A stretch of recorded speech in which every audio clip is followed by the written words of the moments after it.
Afternoon 10th class. तो कल हम लोगों ने द एज ऑफ इंडस्ट्रियलाइजेशन औद्योगिकरण के युग में पढ़ा कि इंडस्ट्रियलाइजेशन का पेस कैसा था, किस स्पीड में था, क्या लोग जल्दी मशीन्स एक्सेप्ट कर रहे थे। हमने वर्कर्स की बात की, फैक्ट्रीज की बात की। आज हम पढ़ेंगे इंडस्ट्रियलाइजेशन इन द कॉलोनीज, यानी कि उपनिवेशों में औद्योगिकरण। तो मैंने आपको कल भी बताया था कि औद्योगिकरण इंडस्ट्रियलाइजेशन वो started in Britain. First time England या ब्रिटेन में स्टार्ट हुआ था। And during those time 18th 19th century में ब्रिटेन हैड मेनी कॉलोनीज। ठीक है, ब्रिटेन की बहुत सारी कॉलोनीज थी। और ऑब्वियस सी बात है कि अगर ब्रिटेन के अंदर कोई चेंज हो रहा है इतने बड़े लेवल पे, तो उसका इम्पैक्ट उसकी कॉलोनीज पे भी पड़ेगा। एंड हमारा इंडिया जो है ब्रिटेन की कॉलोनी थी। तो in this topic we will learn that the industrialisation in Britain also affected its colonies like India. Let's see how it affected. So India में how the industrialisation in Britain reflected in India. ठीक है, तो यही आने वाले topics में पढ़ेंगे। तो let's see, first topic is the age of Indian textiles, भारतीय कपड़ों का युग।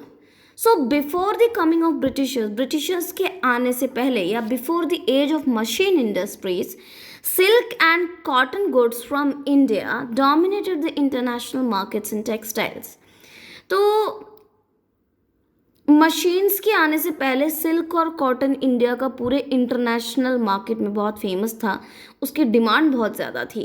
The centre of trade was Surat in Gujarat which connected India to Gulf. तो दो मेन सेंटर्स थे, पोर्ट्स थे, सी पोर्ट्स थे जहाँ से ट्रेड होता था। एक सूरत गुजरात में है, it is connected to India to Gulf. तो गल्फ कंट्री में जितना भी एक्सपोर्ट जाता था इंडिया का, वो सूरत के थ्रू जाता था।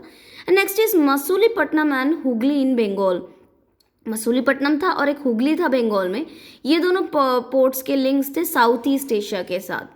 ठीक है, तो वहाँ पे भी बहुत ज़्यादा ट्रेड होता था। The Indian merchants give advances to weavers, got the goods from them and supplied in ports. तो काम कैसे होता था ब्रिटिशर्स के आने से पहले? इंडियन मर्चेंट्स जो होते थे वो वीवर्स को, यानी बुनकरों को जो है क्या करते थे, वो एडवांस देते थे और कहते थे कि आप इतने दिनों तक मेरा इतना माल तैयार कर देना। ठीक है, जब वो तैयार हो जाता था तो ये जाके मर्चेंट्स जाके लेकर आते थे उनसे, और वो पोर्ट्स में सप्लाई करते थे। At the port, the big shippers and merchants have brokers who negotiated the price. Port में बड़े बड़े शिपर्स के और मर्चेंट्स के ब्रोकर्स होते थे और वो क्या करते थे, प्राइस नेगोशिएट करते थे, बार्गेन करते थे प्राइस में, और फिर इस तरह से चीज़ें बिकती थी। After the coming of European they had the monopoly over trade. तो ट्रेड बहुत अच्छा चल रहा था इंडियंस का, बट ब्रिटिशर्स के आने के बाद, यूरोपियंस के आने के बाद सब बर्बाद हो गया। क्यों? क्योंकि उन्होंने वहाँ के ट्रेड में मोनोपोली कर दी, यानी कि वो धीरे धीरे इंडिया का ट्रेड कंट्रोल करने लगे, एकाधिकार करने लगे। So by 1750s this network of Indian merchants was breaking down. 1750s तक आते आते ये जो मैंने मर्चेंट्स और ब्रोकर्स की बात की, ये सारे खत्म कर दिए ब्रिटिशर्स ने।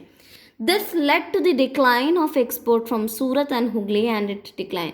तो एक्सपोर्ट, उसका कारण क्या हुआ, कुछ डेटास आपके टेक्स्ट बुक में दिए हुए हैं, पढ़िएगा। सूरत और हुगली का पूरा इंपॉर्टेंस चला गया, ये दोनों पोर्ट्स डिक्लाइन हो गए।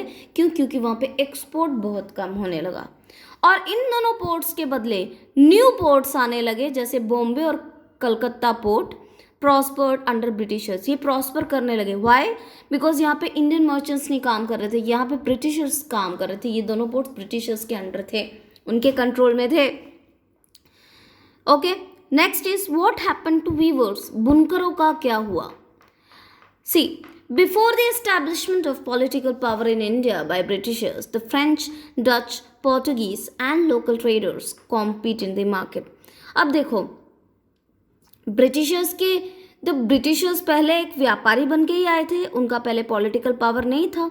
तो जैसे ब्रिटिशर्स आए थे, फ्रेंच भी आए थे, डच भी आए थे, पोर्टुगीज भी आए थे, और लोकल ट्रेडर्स भी थे। तो हमारे मार्केट में, इंडियन मार्केट्स में ये सारे कॉम्पीट करते थे, राइट? हमारे इंडिया की गुड्स की बड़ी डिमांड थी। So the Indian merchant sells good to best buyers. तो ऑब्वियस सी बात है, आप कोई सामान खरीदने जा रहे हो, बेचने जा रहे हो, और ख़रीदार 5-6 हैं, और आप किसको बेचोगे? आप तो उसी को बेचोगे ना जो आपको सबसे ज़्यादा कीमत देगा, राइट?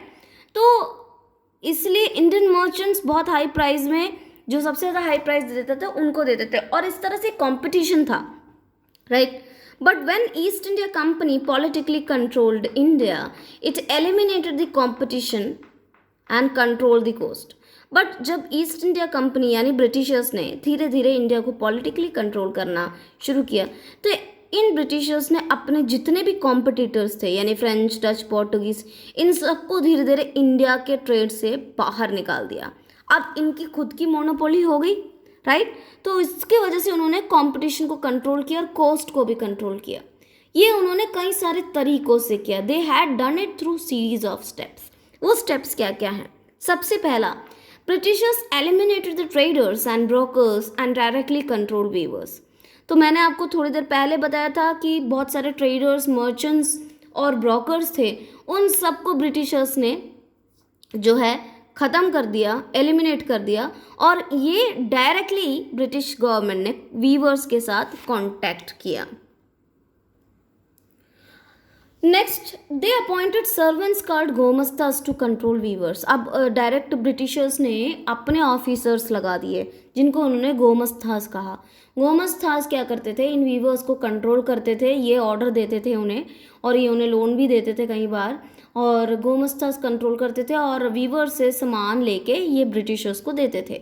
तो पहले वाले मर्चेंट्स और ब्रोकर्स ख़त्म हो गए, उनके बदले कौन आए? गोमस्तास, जो कि ब्रिटिशर्स के नौकर थे। Second, they started giving loans to weavers for purchasing raw materials. They could not take no other buyer and had to sell their products to gomastas only. तो अब उनको वीवर्स पे कंट्रोल करना था। वीवर्स को कंट्रोल करने के लिए इन्होंने क्या किया? एडवांसेस देना शुरू किया ब्रिटिशर्स ने। किसको? वीवर्स को एडवांस देना शुरू किया और उन्हें लोन देना शुरू किया ताकि वो सामान खरीद सके। अब एक बार जब इन्होंने ब्रिटिशर्स से लोन ले लिया तो फिर क्या होता था? उस लोन की शर्त ये होती थी कि आपको हम लोन दे रहे हैं, बट आप जो सामान बनाओगे वो सिर्फ और सिर्फ हमें ही बेचोगे, किसी और बायर को नहीं बेचोगे। So they could not take no other buyer and had to sell their product to gomasthas only. उनको ब्रिटिशर्स की गोमस्तास को ही सेल करना पड़ता था और वो कीमतें बहुत कम होती थी। Soon, in many weaving villages, there were reports of clashes between weavers and gomastas. नतीजा क्या हुआ? कुछ टाइम के बाद आप सुन सकते हैं, देख सकते हैं कई सारे विलेजेस में अब गोमस्तास और वीवर्स के बीच में जो है, बुनकरों और गोमस्तास के बीच में लड़ाई झगड़े शुरू हो गए। अब देखो उसके कई सारे कारण थे कि ये कारण तो था ही, और कौन सा था? Earlier the Indian merchants lived within the villages and looked after the needs of the weavers at the time of crisis. पुराने टाइम पे जो इंडियन मर्चेंट्स होते थे, जो इनसे काम कराते थे, वो उसी गांव में रहते थे, और जो वीवर्स थे, जो बुनकर थे, उनकी ज़रूरत के टाइम पे हेल्प भी करते थे, right? But the new gomasthas were outsiders. But ये जो अंग्रेज़ी नौकर थे, गोमस्ता, वो पूरी तरह से आउटसाइडर थे, और ये गांव में सिपोइस के साथ, सिपोइस मतलब इंडियन सोल्जर्स को कहते हैं, सिपोइस के साथ बड़े अच्छे से यूँ मार्च करते थे, वहाँ पे घूमते थे और कंट्रोल करते थे उनको बहुत ज़्यादा। और कभी कभी कुछ वीवर्स अगर टाइम पे सामान नहीं दे पाते थे तो वो उनको पनिश भी करते थे, उनको मारते थे। तो ये वजह थी कि लड़ाइयाँ शुरू हुई। The price on which the weavers sold their supply to company was very low. Company मतलब ब्रिटिशर्स हैं। तो जिस प्राइस पे जो वीवर्स जो सोल्ड करती थी, सामान बेचती थी ब्रिटिशर्स को, वो बहुत कम कीमत की थी। Later on many weavers close down their workshop and became agricultural labourers. बाद में जाके अब वीवर्स को कोई फ़ायदा ही नहीं होने लगा, क्योंकि वो लोग काम करते थे और वीवर्स को घर में काम करते थे, तो उनका पूरा परिवार लगा होता था उस काम के लिए। और कई वीवर्स की तो अपनी ज़मीनें भी होती थी जिसपे वो खेती भी करते थे फ्री टाइम पे। अब वो भी, उसका भी टाइम नहीं था इनके पास। अब खेती बाड़ी छोड़ दी तो अब सारे टाइम ये वीविंग का ही काम करते थे, बुनते थे, और उसका फ़ायदा भी नहीं होता था क्योंकि इनको बहुत कम पैसे मिलते थे, तो इनका कोई फ़ायदा नहीं हो रहा था। तो बाद में जाके इन्होंने कहा क्या किया कि कई वीवर्स ने, कई बुनकरों ने अपने वर्कशॉप्स बंद कर दिए और वो जो किसान बन गए थे। ओके।